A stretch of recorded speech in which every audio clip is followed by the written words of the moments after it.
E aí, pessoal, tudo bom? Espero que sim. Vamos para mais uma aula, mais uma semana, continuando de onde a gente parou na semana passada. Então, sem perder tempo, vamos lá. Então, nessa aula, a gente vai falar sobre o processo de independência do Brasil. A gente tem estudado como estava a situação, a gente viu quais foram os fatores que levaram à queda do antigo regime, ou seja, o declínio desse sistema colonial, e agora a gente vai passar pelos processos de independência, os países deixando de serem colônias e conquistando a sua liberdade. Então, para entender esse processo aqui no Brasil, a gente precisa falar da vinda da família real aqui para o Brasil. A gente viu na última aula, cada um com sua designação, sua função.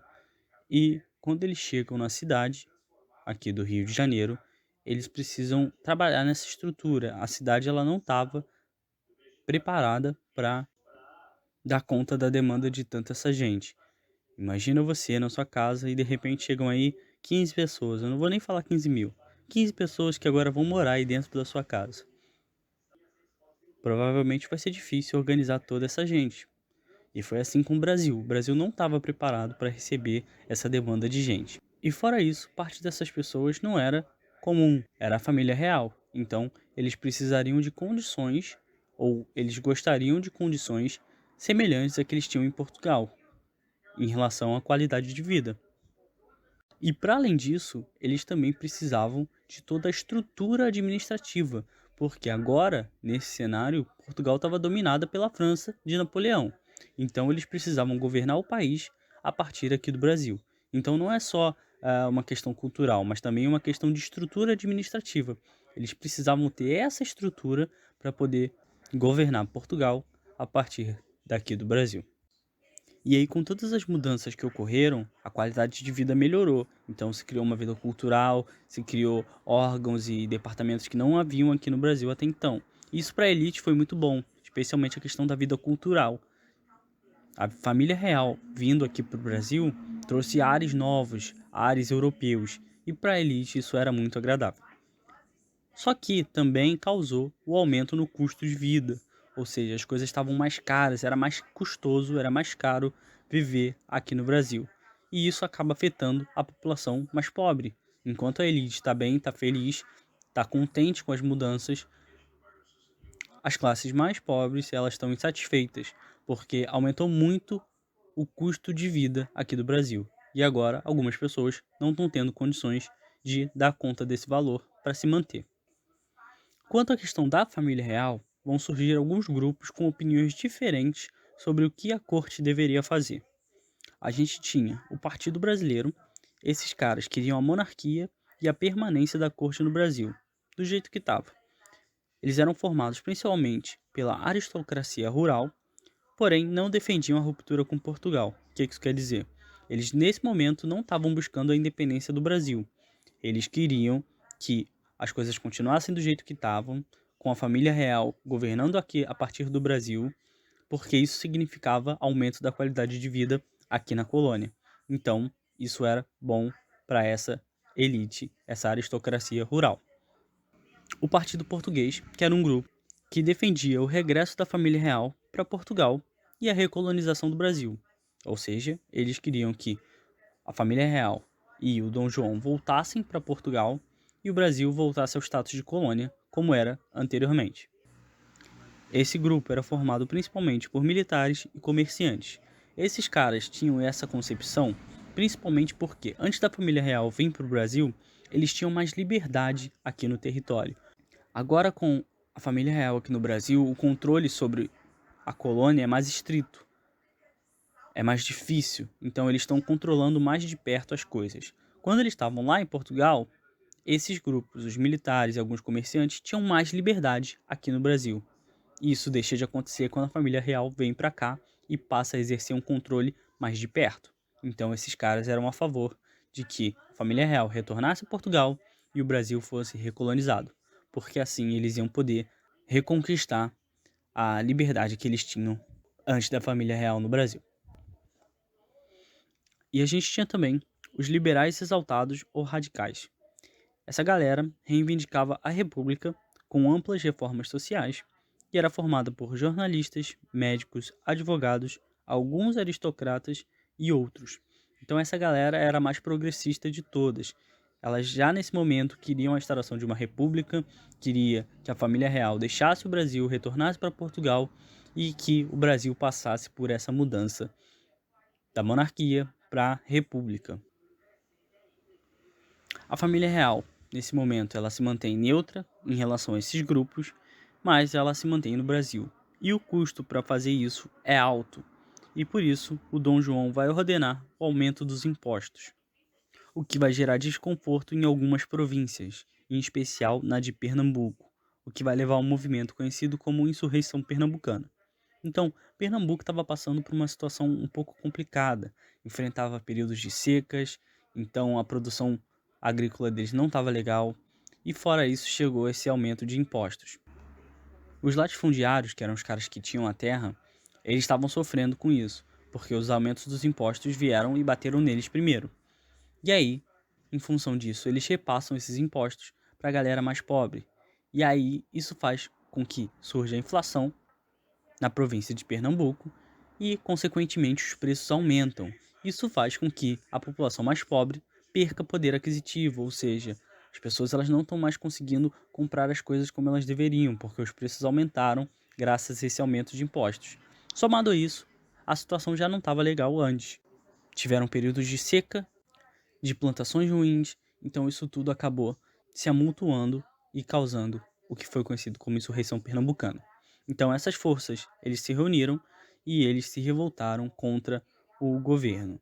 Eles conseguiram estabelecer uma república e uma constituição com base em princípios iluministas, de liberdade religiosa, de igualdade, só que não era bem assim na questão da igualdade. Esse movimento, os latifundiários especialmente, não deixaram os negros participarem do movimento. Esses negros escravos foram proibidos de participar desse movimento porque, na visão dos latifundiários, se eles pegassem em armas para entrar em combate, isso faria com que eles eventualmente se rebelassem contra a escravidão, e não era isso que eles queriam. Então, eles, os negros escravos, são proibidos de participar do movimento. Depois de algum tempo, pouco tempo, o movimento é reprimido pelo governo e os principais representantes do movimento são enforcados.